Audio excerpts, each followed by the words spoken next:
Olá amigos, está começando mais um Saúde em Dia. Hoje recebo a doutora Elisa, médica oncologista, e vamos falar sobre Outubro Rosa, esse mês que foi um mês direcionado para o problema câncer de mama.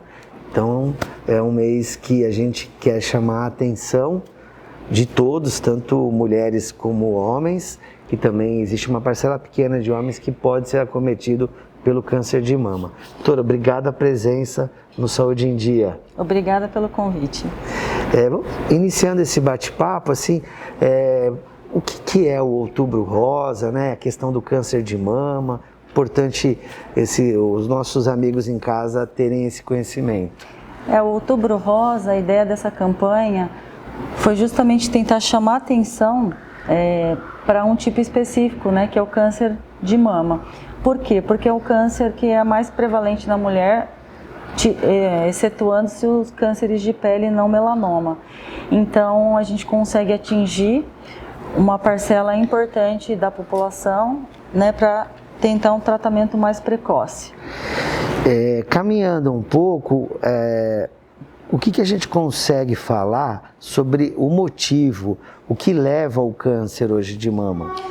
O câncer de mama, assim como outros tumores, são cânceres multifatoriais, né?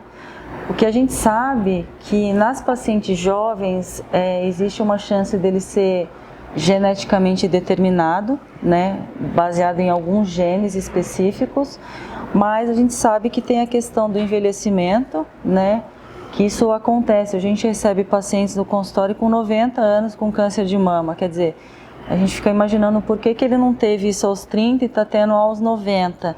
Então, talvez seja alguns fatores adquiridos aí com o tempo e principalmente o envelhecimento celular, né? Uma doença degenerativa.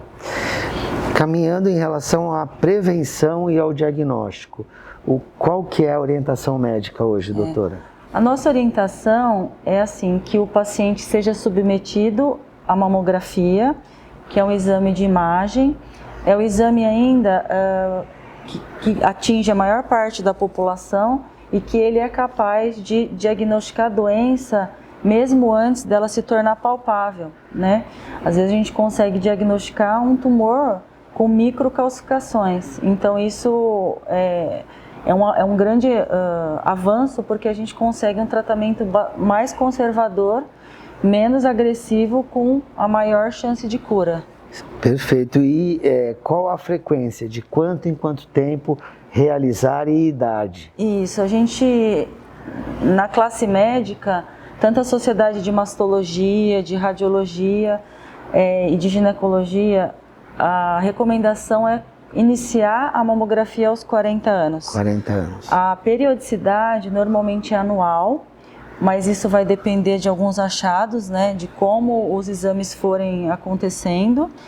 E para pacientes que têm algum histórico, isso deve ser particularizado com o seu médico. Muitas vezes a gente começa um rastreio mais precoce, não necessariamente com a mamografia, mas com o exame clínico e muitas vezes com ultrassom.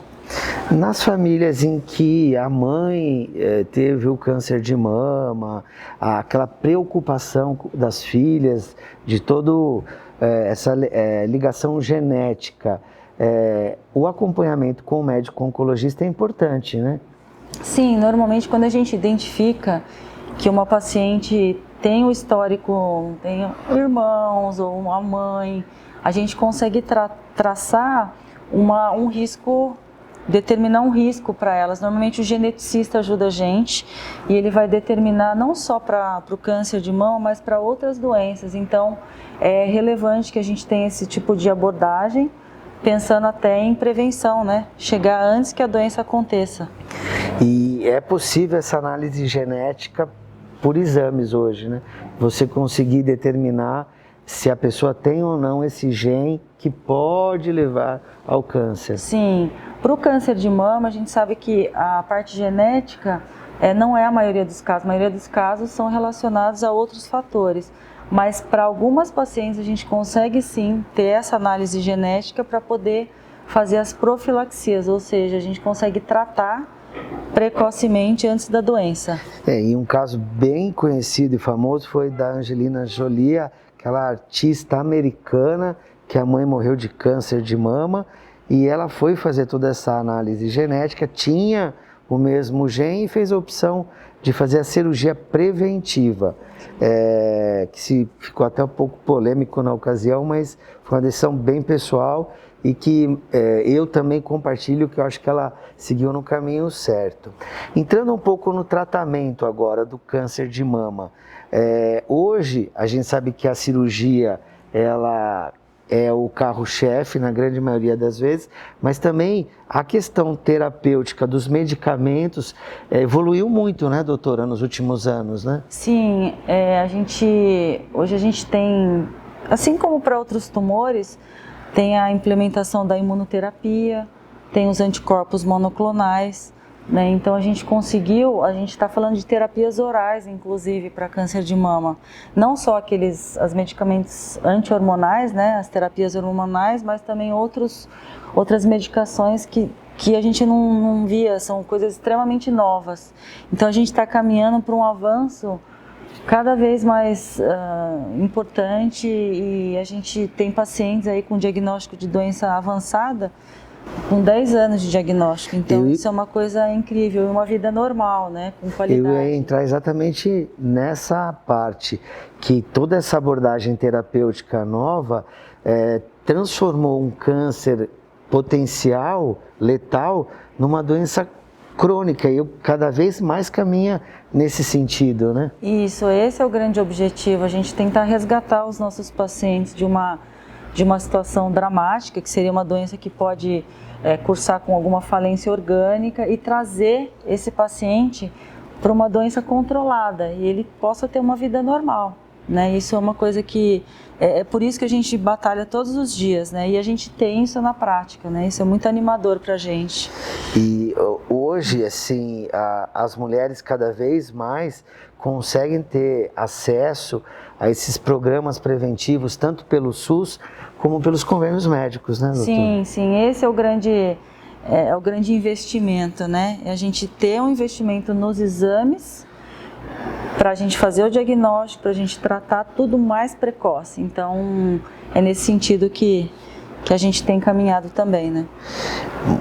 Em relação à questão de amamentação, é uma pergunta que eu até recebi numa ocasião.